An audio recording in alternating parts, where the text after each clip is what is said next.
Welcome back to the show नाजरीन। हम calls का सिलसिला वहीं से शुरू करते हैं जहां पर ब्रेक से पहले रोका था। देखते हैं लाइन पर कौन इंतज़ार कर रहा है। जी फरमाइए। जी फरमाइए। मलिक सर जी। जी मेरी यहाँ पर मैरिज हुई थी, तो ठीक मेरे है। 2 बच्चे हैं, एक ठीक 4 है। साल का, एक 2 साल का। ठीक है। तो मेरा सवाल है मेरी मम्मी के बारे में। मेरी मम्मी यहाँ पर विजिटर वीज़े पे आई हुई है, ठीक 2 है। साल का उनका विजिटर वीज़ा। ठीक है। तो ऐसा नियम है कि 6 महीने में उनको एक बार जाना पड़ता है। तो ठीक क्या है। ऐसा हो सकता है कि वो जाए ना और यहीं पर उनको रह सकते हैं, ऐसा कुछ हो सकता है? ठीक है। Thank you. आपकी कॉल का शुक्रिया। बिल्कुल, जिस तरह आपकी मम्मी के पास विजिटर वीज़ा है तो वो 6 मंथ से ज़्यादा यहाँ पे नहीं रह सकती। मस्ट है कि उनको वापस जाना पड़ेगा। अगर तो वो नहीं जाती किसी वजह से तो वो ओवर स्टेयर हो जाएंगी। जहाँ तक आपके कंसर्न का तारुक है कि वो यहाँ पे ज़्यादा अरसा रह सकती है कि नहीं रह सकती, तो डिपेंड करता है कि आइदर वो आपके ऊपर फाइनेंशियली डिपेंडेंट हैं कि नहीं है, उनकी कितनी एज है, वो अपने कंट्री में किन सरकमस्टांसेस में रह रही हैं। तो बेहतर आप किसी अच्छे से वकील के पास जाएं, उनसे सलाह करें कि अभी आपकी मदर परमानेंट सेटलमेंट के लिए अप्लाई कर सकती हैं कि नहीं कर सकती। तो बेहतर आप किसी अच्छे वकील से जाके मशवरा कर लें। बढ़ते हैं नेक्स्ट कॉलर की तरफ। जी फरमाइए। अस्सलाम वालेकुम जी। वालेकुम सलाम। सर मेरी भी ये पिछली कॉल से रिलेटेड थोड़ी सी कॉल थी। मेरे पास है HSMP ठीक है। और मेरी एक सिस्टर है यहाँ पे जो कि ब्रिटिश नेशनल है। ठीक है। मेरा एक दूसरा भाई था, पाकिस्तान में था, ठीक है। लेकिन उसका रिसेंटली वीजा लगा, उसकी भी यहाँ पे शादी हुई है। ठीक है। वो 2-3 माह में यहाँ पे पाकिस्तान से आ रहा है। ठीक है। अब मेरी 2 और सिस्टर्स है, लेकिन वो अपने अपने घर उनकी शादी हुई है। ठीक है। मेरी वालदा जो है वो घर में मतलब ठीक अब है। अकेली है। ठीक है। आज से 2 साल, वो पहले भी 2 दफा यूके आ चुके हैं विजिट वीजे पे ठीक हमसे है। हमसे मिलने। आज से 2 साल पहले तकरीबन हमने उनके लिए केस डाला था। ठीक है। मेरी सिस्टर का बेटा बीमार था, और उस बुनियाद पे कि अगर वो यहाँ पे रह सके, जिस पे उन्होंने कि उन्हें 15 दिन का वीजा तो एक्स्ट्रा दिया था, ठीक है। लेकिन इनडेफिनेट के लिए डाला तो वो नहीं दिया था कि ठीक है। ग्राउंड नहीं बन रहे थे। ठीक है। अब हम दोबारा अप्लाई करना चाह रहे हैं, ठीक है। लेकिन मेरी वालदा की एज जो है 57 ईयर है। ठीक है। तो मैं ये पूछना चाह रहा था कि बेहतरीन तरीका क्या है कि अगर वहाँ से अप्लाई किया जाए या यहाँ पे उन्हें विजिट वीजे पे बुला के यहाँ से ह्यूमन राइट्स की बेस पे अप्लाई किया जाए कि ठीक है। मतलब ऑब्वियसली क्योंकि वो घर बिल्कुल पीछे ठीक है। अकेली हैं। हम 3 बहन भाई इधर हैं, 2 की बहनों की शादी हुई है, तो जरा ठीक मशवरा है। दे दीजिए प्लीज। ठीक है। आपकी कॉल का शुक्रिया। तो बिल्कुल इस वक्त आपकी मदर के लिए बेहतर होगा कि वो वहाँ से विजिट वीज़े के लिए अप्लाई करें, क्योंकि सेटलमेंट के लिए अप्लाई करेंगे तो मुझे नहीं लगता है कि उनको सेटलमेंट मिलेगा। तो बेहतर है उनको आप विजिट वीज़ा अप्लाई करें। देखें यहाँ पे आती हैं तो फिर यहाँ पे आके किसी अच्छे से वकील से मशवरा कर लें कि आइदर आपकी मदर अभी सेटलमेंट के लिए अप्लाई कर सकती है कि नहीं कर सकती है, क्योंकि इसके लिए आपको ये इस्टेब्लिश करना पड़ता है वन कि आपकी मदर आपके ऊपर फाइनेंशियल, जो आपकी सिस्टर है उनके ऊपर फाइनेंशियली डिपेंडेंट हैं और आपकी मदर का कोई और क्लोज रिलेटिव नहीं है, और क्योंकि आपकी मदर की एज अंडर 65 है तो उनको ये भी इस्टेब्लिश करना पड़ेगा कि वो अपने कंट्री में मोस्ट एक्सेप्शनल और कंपैशनेट सर्कमस्टांसेस में रह रही हैं। तो बेहतर है इस वक्त उनका विजिट अप्लाई किया जाए, क्योंकि सेटलमेंट अप्लाई करेंगे तो वो नहीं लगेगा। पढ़ते हैं नेक्स्ट कॉलर की तरफ। जी फरमाइए। हेलो। जी फरमाइए। मैं इधर कंट्री में 2000 में आया था, ठीक है। तो मैंने आके कुछ क्लेम नहीं किया। ठीक है। तो 2005 में मेरे पास एक बेटा हो गया था। ठीक है। तो क्या आप बता सकते हैं कि मैं अभी किस में अप्लाई कर सकता हूँ? ठीक है। आपकी कॉल का शुक्रिया। बिल्कुल, अगर तो आपको बेटा हो गया तो डिपेंड करता है बेटे की नेशनैलिटी क्या है, क्या स्टेटस है, तो आप किस तरह आए थे, किस वीज़े के ऊपर आए थे। बेहतर है आप किसी अच्छे से वकील से जाकर मिलें। तो मेरी अपनी ओपिनियन है कि आप ह्यूमन राइट की बेसिस पे अपने बच्चे की बेसिस के ऊपर अप्लाई कर सकते हैं, मगर बेहतर है आप किसी अच्छे से वकील से जाके मिले। वो देखेगा कि आपके पास कितना एविडेंस है, इधर आप अभी अप्लाई कर सकते हैं या थोड़ा सा और आपको वेट करना पड़ेगा। बढ़ते हैं नेक्स्ट कॉलर की तरफ। जी फरमाइए। हेलो, अस्सलाम वालेकुम। वालेकुम सलाम। हाँ जी, मेरा आपसे एक सवाल है कि लास्ट जो लेगेसी थी वो ठीक है। मार्च 2007 में आई थी। ठीक है। क्या अब कोई नई लेगेसी आने के चांसेस हैं उसके बाद? क्योंकि सुना है कि हर 5-6 साल बाद निकलता है। और एक और ये कि जो जिनके रिमूवल ऑर्डर होते हैं, फेलियर जो असाइलम होते हैं, क्या वो उस लेगेसी में शामिल होते हैं? ठीक है, आपकी call thank you very much. ठीक है, आपकी कॉल का शुक्रिया। बिल्कुल, होम ऑफिस शुरू से अनाउंस करता रहता है स्कीम्स जिनके अंदर हज़ारों लोगों को स्टे मिलता है। अभी लेगेसी है, इससे पहले कोर्स थी, उससे पहले रेगुलाइजेशन स्कीम थी। बिल्कुल, जब से यूनाइटेड किंगडम में इमिग्रेशन शुरू हुई है, होम ऑफिस वक्फे वक्फे से स्कीमें इंट्रोड्यूस करता रहता है जिसके अंदर हज़ारों लाखों लोगों को स्टे मिलता है। सिर्फ हमेशा स्कीम उन्हीं लोगों के लिए आते हैं जिनका क्लेम रिकॉर्ड होता है। जो आते हैं कोई केस वगैरह नहीं करते, तो बिल्कुल वो कभी किसी स्कीम के अंदर आते नहीं है, क्योंकि होम ऑफिस को पता नहीं होता कि इधर वो यहाँ पे हैं या नहीं हैं। और जहाँ तक आपके दूसरे क्वेश्चन का ताल्लुक है, बिल्कुल जिस ने आप मार्च 2007 से पहले पहले असालम मांगी थी, तो बिल्कुल लेगेसी के अंदर आता है। अगर तो रिमूवल इशू हुई, किसी वजह से वो रिमूव नहीं होते, तो बिल्कुल वो अपने लेगेसी के अंदर केस भेज सकते हैं और होम ऑफिस मास्टर के उनका केस कंसीडर करेगा। बढ़ते हैं नेक्स्ट कॉलर की तरफ। जी फरमाइए। हाँ जी, अस्सलाम वालेकुम। वालेकुम सलाम। मलिक साहब, मेरी वाइफ जो हैं वो पोलैंड से हैं। ठीक है। वो 2006 से जो है फरवरी 2006 से इधर हैं। ठीक है। ठीक है, मैं 2007 में पाकिस्तान से आया था और 2009 में हमने शादी की। ठीक है। तो मेरे पास 5 साल का वो वीज़ा है, वो ठीक हमने है। कर लिया था। ठीक है। तो चूंकि मेरी वाइफ को 2006 में इधर आई थी, तो ठीक है। 5 साल हो गए हैं उनको इधर। ठीक है। तो मुझे पूछना ये था कि वो परमानेंट रेजिडेंस के लिए अप्लाई कर सकती हैं। ठीक है। हुआ ये था कि 2006 में जब वो आई हैं तो ठीक है। उन्होंने एक जगह जॉब की है 2-3 महीने। ठीक है। वो वर्क रजिस्ट्रेशन सर्टिफिकेट भी उस वक्त ठीक है। लिया था। उसके ठीक बाद है। तकरीबन 2 साल का पीरियड वो जॉब ढूंढती रही हैं। ठीक है। लेकिन लास्ट 3 साल से वो मुसलसल जॉब कर रही हैं। उनकी ठीक पे है। स्लिप्स और सारी चीज़ है हमारे पास। ठीक है। तो ठीक है। पूछना ये है कि वो परमानेंट रेजिडेंस के लिए अप्लाई कर सकती हैं या अभी उनको 2 साल वेट करना पड़ेगा? ठीक है, आपकी कॉल का शुक्रिया। बिल्कुल, इसमें बुनियादी चीज़ होम ऑफिस ये कंसिडर करेगा आइदर उनको रजिस्ट्रेशन सर्टिफिकेट इशू हुआ है कि नहीं हुआ। अगर तो पहले उनका वर्किंग रजिस्ट्रेशन स्कीम के अंदर रजिस्टर हो गई थी, तो 1 साल के बाद वो रजिस्ट्रेशन सर्टिफिकेट के लिए अप्लाई कर सकती थी। अभी मुझे नहीं पता आइदर आपकी वाइफ ने अप्लाई किया है, होम ऑफिस ने इशू किया है कि नहीं किया। जिस डेट को रजिस्ट्रेशन सर्टिफिकेट इशू हुआ है, वहाँ से उनके 5 ईयर्स शुरू होते हैं। तो जब 5 ईयर्स कंप्लीट होते हैं, तो बिल्कुल वो अप्लाई कर सकती है। अगर उन्होंने रजिस्ट्रेशन सर्टिफिकेट के लिए अप्लाई नहीं किया, तो फ़ौरन से अप्लाई करें और फिर 5 ईयर्स तक वेट करें, तो उसके बाद वो परमानेंट रेजिडेंसी के लिए अप्लाई कर सकती हैं। बढ़ते हैं नेक्स्ट कॉलर की तरफ। जी फरमाइए। अस्सलाम वालेकुम जी। वालेकुम सलाम। सर, मेरा क्वेश्चन ये है कि मेरे पास HSMP है जो मैंने 19th ऑफ मई से पहले लिया ठीक था। है। ठीक है। अब मुझे किसी ने ये बताया कि जब वो 2 साल का HSMP ठीक है है। जिसपे मुझे मेरी एज 27 बन रही ठीक है। 25 बन रही थी और मुझे 35,000 पाउंड किया था। ठीक है। अब मुझे किसी ने बताया कि अब मुझे अगली दफा ठीक है। दोबारा नए सिरे से पॉइंट क्लेम करने पड़ेंगे जब ठीक 3 है। साल के लिए करना है। ठीक है। कि जो कि अगर मैं 29 पे आ रहा हूँ तो मुझे 45,000 क्लेम करने पड़ेंगे। ठीक क्या है। इसी तरह है या जो मेरे पहले पॉइंट क्लेम किए उन्हीं पे ही मुझे 3 साल बाद 2 साल बाद क्लेम करना है? ठीक है, आपकी कॉल का शुक्रिया। बिल्कुल, आपको 2 साल के बाद दोबारा पॉइंट क्लेम करने पड़ेंगे। 2 साल के बाद आपको दोबारा पॉइंट स्कोर करने पड़ेंगे। 75 पॉइंट एट्रीब्यूट्स के, 10 पॉइंट मेंटेनेंस के और 10 पॉइंट्स इंग्लिश लैंग्वेज के क्लेम करने पड़ेंगे। अगर तो सक्सेसफुली आपको पॉइंट्स मिल जाते हैं, फिर आपको फर्दर एक्सटेंशन 3 साल की मिलेगी। उसके बाद आप जब कि आपके 5 ईयर्स कंप्लीट होते हैं, फिर आप सेटलमेंट के लिए अप्लाई कर सकते हैं। बढ़ते हैं नेक्स्ट कॉलर की तरफ। जी फरमाइए। जी फरमाइए। हेलो जी। हेलो, मैं बलविंदर बोलदा जी। जी। मैं ना ਇਹ ਪੁੱਛਣਾ था, मैं ਇਲੈਕਸ਼ਨ में ਮੇਰਾ ਕੇਸ ਆਉਂਦਾ ਹੈ ठीक है। ਤੇ ਮੈਨੂੰ ਉਹਨਾਂ ਨੇ ਲੈਟਰ ਭੇਜਿਆ ਸੀ, ਫੋਟੋਆਂ ਮੰਗੀਆਂ। ਮੈਂ ਤੋਂ 8 ਮਹੀਨੇ ਕੋਈ ਜਵਾਬ नहीं तक आया। ठीक है, तो सर ਤੇ दिखा। ਮੈਨੂੰ क्या करना चाहिए? वो बोल रहा है वेट करो, वेट करनी चाहिए है, कोई वकील चेंज करना पड़ेगा? ठीक है, आपकी कॉल का शुक्रिया। अगर तो आपको 8 महीने हो गए, तो बिल्कुल आप वकील से कहें कि होम ऑफिस को रिमाइंडर लिखे, होम ऑफिस से अपडेट लेके किस प्रोसेस में आपका केस लगा है, कौन सी इमिग्रेशन टीम आपका लेगेसी मैटर कंसीडर कर रही है। तो फिर होम ऑफिस वकील को लिख के बताएगी कि आपका केस इतने महीने के बाद एक्सपेक्टेड है कि डिसाइड हो। आप वकील को कहें रिमाइंडर होम ऑफिस को लिखे, तो होम ऑफिस पे रिस्पॉन्ड करेगी। बढ़ते हैं नेक्स्ट कॉलर की तरफ। जी फरमाइए। जी फरमाएं। हेलो सर, अस्सलाम वालेकुम। वालेकुम सलाम।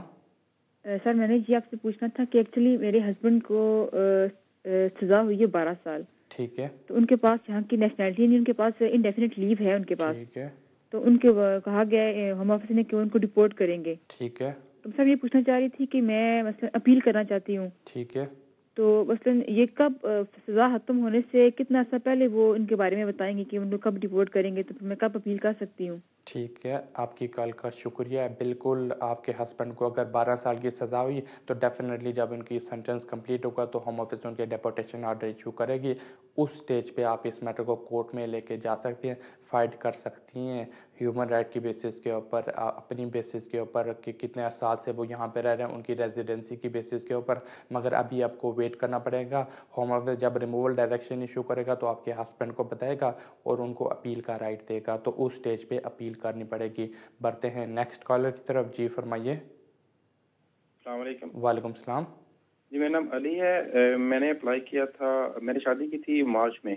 ठीक है।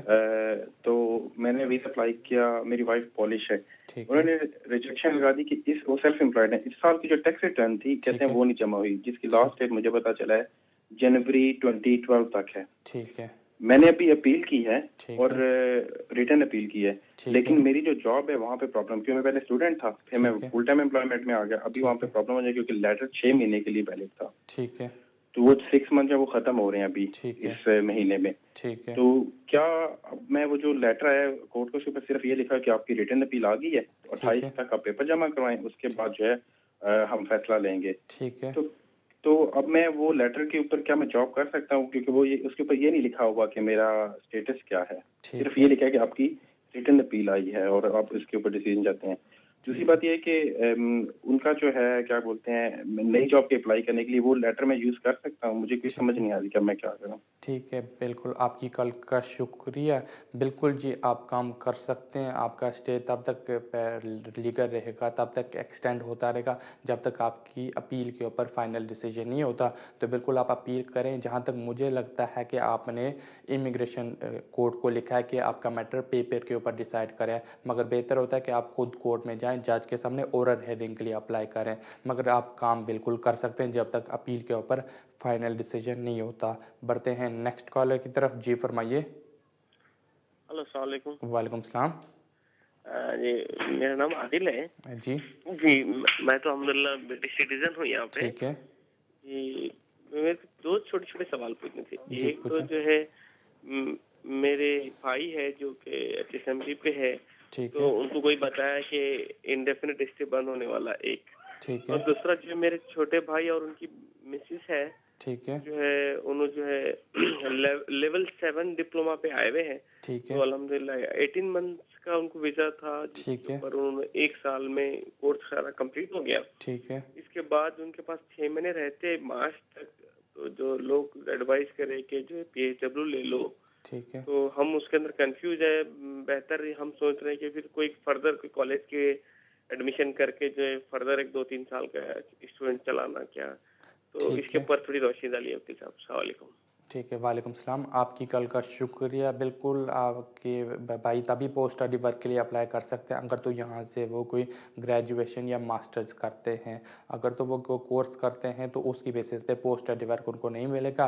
सेकंड थिंग, बिल्कुल अगर तो उनका कोर्स कंप्लीट हो गया तो वो किसी टाइम भी एक्सटेंशन के लिए अप्लाई कर सकते हैं किसी नए कोर्स के ऊपर एडमिशन लेके। तो डिपेंड करता है उनका कोर्स कितने अरसे का होगा, 12 महीने का होगा, 1 साल का होगा, 2 साल का होगा, तो उतने अरसे का उनको वीज़ा मिल जाएगा। बढ़ते हैं नेक्स्ट कॉलर की तरफ। जी फरमाइए। अस्सलाम वालेकुम जी। वालेकुम सलाम। सर मैं अभी थोड़ी देर पहले आपको कॉल की थी, वो HSMP वाला उसमें वो मुझे एक चीज क्लियर होना जो रह गई। मुझे पता है कि पॉइंट तो मुझे दोबारा क्लेम करने हैं, लेकिन क्या आया कि मुझे नए सिरे से 29 साल की एज बनाकर 40-45 हजार या 50,000 पाउंड पे क्लेम करने हैं, जो मैंने 35,000 पे पहले क्लेम किए थे 25 की वजह से, क्योंकि मेरा 19 मई से पहले का केस है, इसलिए मुझे सिर्फ 35,000 पाउंड शो करना था। तो आया कि अगली दफा अब जब होगा तो मुझे नए सिरे मतलब नए वो जो रूल्स के मुताबिक 45 या 50,000 देना है, या उससे पहले जो 35 वाला तो उसी पे मेरा मैं अप्लाई करूंगा। ठीक है, बिल्कुल आपकी कॉल का शुक्रिया। जिस तरह मैंने आपको पहले बताया कि इसमें आपको ओवरऑल 75 पॉइंट स्कोर करने पड़ेंगे। उसमें आप एज के भी कर सकते हैं, अपनी अर्निंग्स के भी कर सकते हैं, अपने एक्सपीरियंस के भी कर सकते हो। तो डिपेंड करता है आपकी एज कितनी होगी। 2 साल के बाद एक्सटेंशन के लिए आप अप्लाई करेंगे तो उसमें एज का क्राइटेरिया डिफरेंट है। जब आपने इनिशियली अप्लाई किया था एज के डिफरेंट पॉइंट्स मिलते थे, अभी एक्सटेंशन के लिए एज के डिफरेंट पॉइंट मिलेंगे। बेहतर है या तो आप आज किसी अच्छे से वकील से जाके मिले, उनको अपने सारे सर्कमस्टांसेस बताएं, तो वकील फिर आपके पेपर वर्क देखने के बाद कैलकुलेट करेगा कि आप कितने पॉइंट्स स्कोर कर रहे हैं या तो कितनी आपको अर्निंग स्कोर करनी पड़ेगी। बढ़ते हैं नेक्स्ट कॉलर की तरफ। जी फरमाइए। अस्सलाम वालेकुम। वालेकुम सलाम। जी मैंने पूछना था कि मेरा अभी PSW है, तो 2 साल के बाद ये खत्म हो जाएगा, तो इसके बाद मैं किस कैटेगरी में स्विच कर सकता हूँ? ठीक ये है, मेरा क्वेश्चन है। आपकी कॉल का शुक्रिया। बिल्कुल आप पोस्ट स्टडी वर्क के ऊपर है। ये वो कैटेगरी है जिसमें आपके पास limit to leave to remain है। ये कोई ऐसी कैटेगरी नहीं कि जिसमें आपको सेटलमेंट मिलती है। तो बेहतर है आप किसी अच्छे से वकील से जाके मिलें, उनको अपने सर्कमस्टांस बताएं, तो फिर वकील आपको देख के बताएगा आइदर आप किसी और कैटेगरी में फिक्स होते हैं कि नहीं होते, या अभी अप्लाई कर सकते हैं कि नहीं कर सकते। बढ़ते हैं नेक्स्ट कॉलर की तरफ। जी फरमाइए। जी फरमाएं।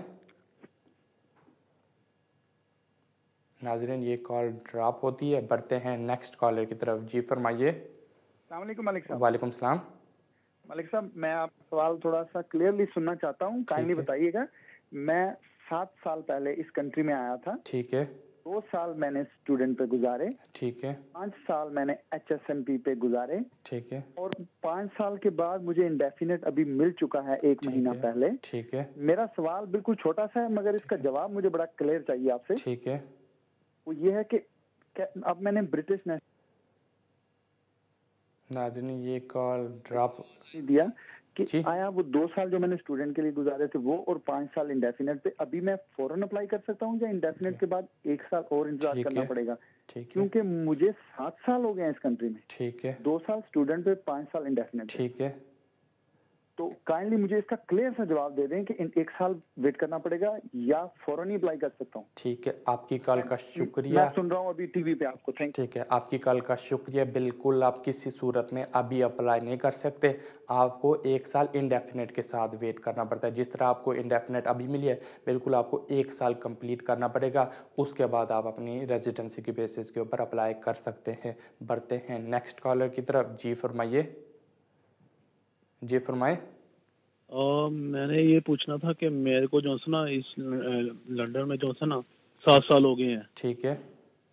तो मैंने अभी तक केस नहीं डाला। ठीक है। तो अभी मैं अगर मेरे लिए केस बेस्ट रहेगा अगर मैं केस डालूंगा तो? ठीक है, बिल्कुल आपकी कॉल का शुक्रिया।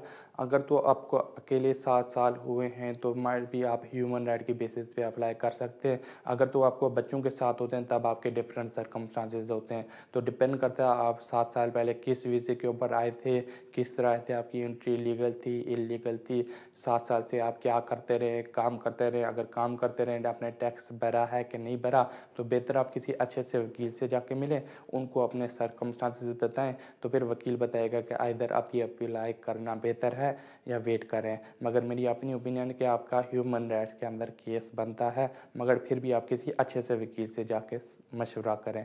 बढ़ते हैं नेक्स्ट कॉलर की तरफ। जी फरमाइए। जी फरमाए। वालेकुम सलाम। सर मैं एक सवाल करना है कि मेरे घर में चोरी हुई है। ठीक है। तो मसला है कि मेरे सारे पासपोर्ट चौक ले गए हैं, तो मैं क्या करूँगी? फोटो कॉपी भी नहीं है। ठीक, तो सदा स्टेटस की है? ये नेशनलिटी है ब्रिटिश पासपोर्ट और मेरी फैमिली। ठीक है। ठीक है। तो मेरे सारे पासपोर्ट नो डॉक्यूमेंट अभी मैं फोटो कॉपी नहीं है मेरे पास, तो मैं क्या करूँ? ठीक है, आपकी कॉल का शुक्रिया। बिल्कुल अगर तो आपके घर में आपकी कॉल का शुक्रिया। अगर तो आपके घर में चोरी हुई है तो बिल्कुल आप पहले पुलिस रिपोर्ट कराएं और बिल्कुल पासपोर्ट और आइडेंटिटी सर्विस के लिए न्यू पासपोर्ट के लिए अप्लाई कर दें। वहाँ पे आपको पुलिस से रिपोर्ट अटैच करनी पड़ेगी, तो वो आपको दोबारा पासपोर्ट इशू कर देंगे। अगर आपके पास कोई फ़ोटोकॉपी नहीं है तो इसमें आपको डरने की या परेशान होने वाली बात नहीं है। होम ऑफिस के रिकॉर्ड में सारी डिटेल्स होती हैं। बढ़ते हैं नेक्स्ट कॉलर की तरफ। जी फरमाइए। जी अस्सलाम वालेकुम। वालेकुम सलाम। जी मलिक साहब, मैं आया था, पूछना आपसे ये है कि मैं आया था 1990 में, ठीक है, एज ए विजिटर, ठीक है। तो उसके बाद जो है ना मुझे अपना जो है ना साल का कॉमनवेल्थ का वीजा मिला था, ठीक है, और उसके बाद कॉमनवेल्थ का वीजा मिला, उसके बाद दो साल, उसके बाद फिर जो है ना उन्होंने कहा कि आप जाएं ना, उसके बाद मैंने केस को फॉलो नहीं किया, उसके बाद मैंने 1999 में केस दोबारा अप्लाई किया था, ठीक है, मगर उन्होंने 2000 में जो निकला था, नई सदी में जो नहीं निकला था रेगुलाइजेशन, हाँ उसमें मैंने अप्लाई किया था। तो उसके बाद जनाब उन्होंने एक दफा 4 तस्वीरें मांगी थी, 2007 में उन्होंने मुझसे 4 तस्वीरें मांगी, उसके बाद उन्होंने कहा कि हम आपका मतलब कि जो है ना, उसके बाद उन्होंने कोई जवाब ही नहीं दिया। अभी फिर मैंने उनसे कहा तो फिर उन्होंने 4 तस्वीरें मांगी। ठीक है, अब कुछ समझ नहीं आ रही कि क्या करूं मैं जो है ना। ठीक है, आपकी कॉल का शुक्रिया। बिल्कुल मुझे लगता है क्योंकि आपका मैटर अनरिजॉल्व रहा है, तो इसलिए हम ऑफिस ने आपसे फ़ोटो मांगे थे ताकि आपका मैटर अभी लेगेसी के अंदर कंसिडर करें। जिस तरह आपको काफ़ी अरसा हो गया, तो बेहतर आप किसी अच्छे से वकील के पास चले जाएं, वो आपका मैटर सॉर्ट आउट करेगा। आपका केस काफ़ी हद तक स्ट्रांग है। जिस बंदे को इतना अरसा हो जाता है तो उसको हम ऑफिस स्टे दे देती है, तो मगर इसको आपको अच्छी तरह सही तरह अप्रोप्रिएट तरीके से फॉलो करना पड़ेगा। तो बेहतर है आप फौरी तौर पर किसी अच्छे से वकील से जाके मिलें। बढ़ते हैं नेक्स्ट कॉलर की तरफ। जी फरमाइए। अस्सलाम वालेकुम। वालेकुम सलाम। जी मैं इमरान बोल रहा हूँ। मैंने अपनी वालदा को स्पॉन्सर भेजना पाकिस्तान से इधर विजिट वीजा के लिए, तो मुझे प्लीज बताएंगे कि मुझे कौन कौन से डॉक्यूमेंट्स चाहिए और बैंक की स्टेटमेंट जो है वो कितने महीनों की चाहिए और उसमें कितने फंड्स होने चाहिए अकाउंट में। ठीक है, आपकी कल का शुक्रिया। बिल्कुल आप अपनी मदर को स्पॉन्सर कर सकते हैं। मेजरली आपको ये बताना पड़ेगा कि आप यहाँ पे काम पे इंगेज हैं, आप अपनी मदर को यहाँ पे अकोमोडेट मेंटेन कर सकते हैं। उसके लिए आपको 3 से 4 महीने का एविडेंस प्रोवाइड करना पड़ेगा, अपनी पे स्लिप प्रोवाइड करनी पड़ेंगी और अपनी बैंक स्टेटमेंट प्रोवाइड करनी पड़ेंगी। तो इसमें कोई स्पेसिफिक थ्रेशहोल्ड नहीं है कि इतना पाउंड्स आपके अकाउंट में होने चाहिए। अगर तो रेगुलर इनकम आ रही है तो बिल्कुल वो देखेंगे कि आपके पास रेगुलर इनकम है, आप अपनी मदर को यहाँ पे अकोमोडेट कर सकते हैं और मेंटेन कर सकते हैं। नाजरीन, यहीं तक था आज का शो। जितनी ज़्यादा कॉल्स ले सकता था ली, फिर भी अगर किसी के कॉल नहीं मिल सके तो बिल्कुल अगले हफ्ते अगले सैटरडे 4 बजे फिर यहीं पर हूँगा। तब तक के लिए मुझे इजाज़त दीजिए। रब रखा।